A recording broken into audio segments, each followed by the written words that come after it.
Hello, my name is Nora St. John, the Education Program Director for Balanced Body, and with me is Lizbeth Garcia from Tilcia Studios in San Diego, California. We're going to show you some standing exercises on the rotator discs. And today we're going to do our two versions, one with our 9-inch rotator discs with light resistance. This also works really well with heavy resistance on those. And we'll show you the difference between using the 9-inch and using the 12-inch for rotation work. So we'll start with Elizabeth standing up on the discs. Now, a couple things to point out here. I want to make sure that she is lined up pretty evenly on both discs. In other words, that the center of rotation is the same on each foot. So her second toe is lined up with that north, if you will, on both feet. That looks very good. And she's about the same distance from the side. So she's pretty centered on the disc.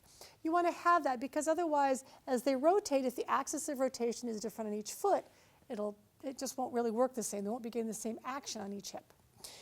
We start here with simple external rotation. Let's have the hands on the hips just so you can use a little feedback. So just external rotation and internal rotation. Now remember, these discs have resistance. So she is getting increased strength development at both the internal rotation and the external rotation compared to a rotator disc without that resistance. So she's going to be working quite a bit harder in both her internal and external rotators, yes? Why, yes. Now we're going to go from here and take both legs out, or both legs to the right, I should say, and then both legs to the left.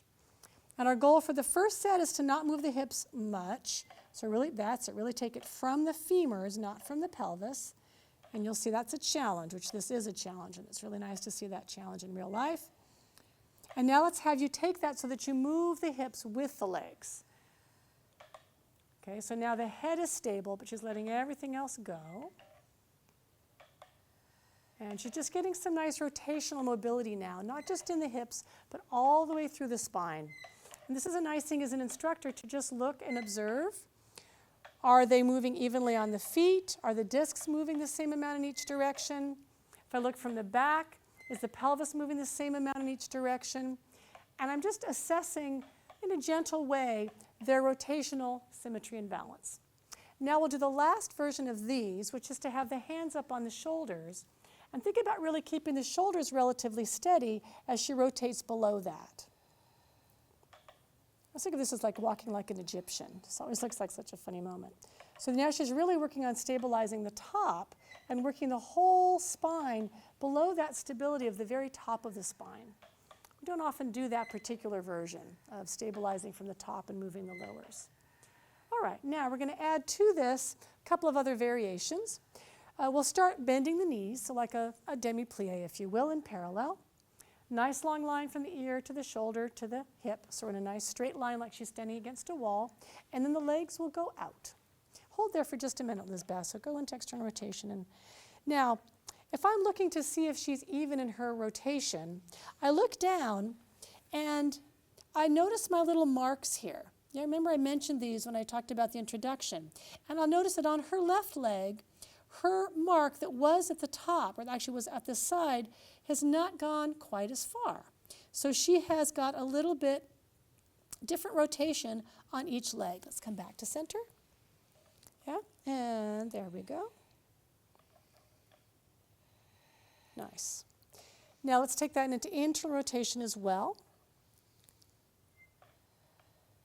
So working symmetry like this, working both legs the same way, is often the easiest thing for someone to do. Now we're going to take a challenge, shall we? Do you want to take the little roll-throughs?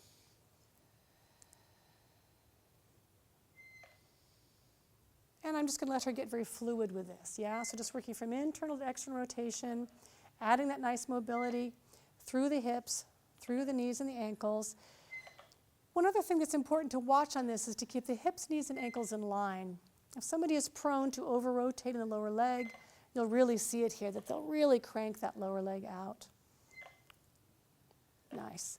Last but not least, we'll try a single leg challenge. So from here, Lizbeth, bend the knees, turn both legs out. Now holding the right leg where it is, turn the left leg into parallel and back. So now she's having to stabilize the external rotation on this right leg while she moves freely with the left hip socket. I might even challenge her more and have her go into internal rotation on that left hip. So taking full range there while she's stabilizing the right leg. Let's change sides now. So left side's going to hold you, and the right side will move. Whoop. There we go. That's it. This is a little harder. There's a little less stability for her on that left side, but this is looking really good.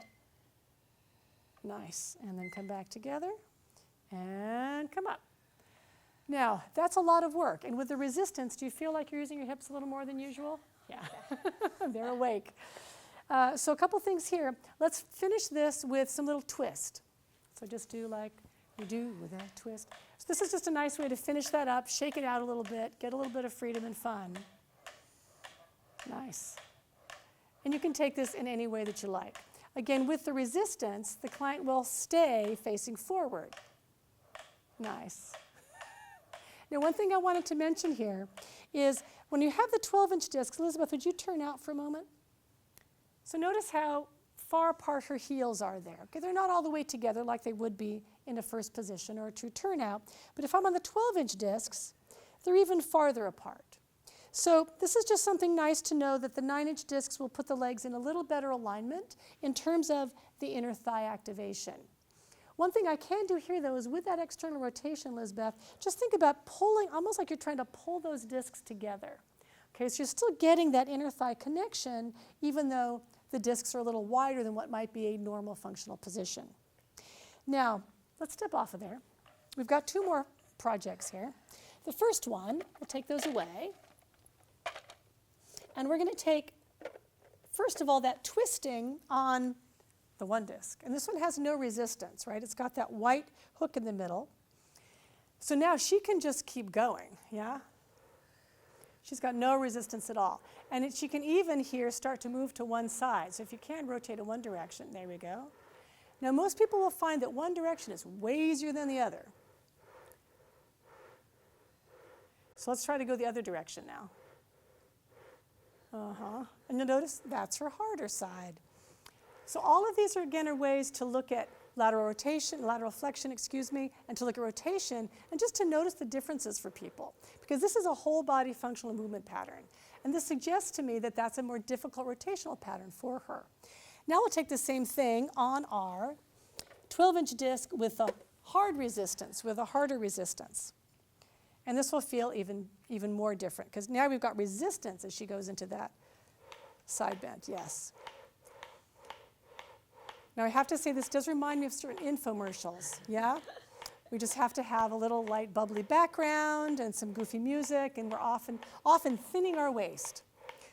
But in fact, what we're really working is working the entire rotational system of the body. Nice. And you get a nice little workout as you go too. All righty.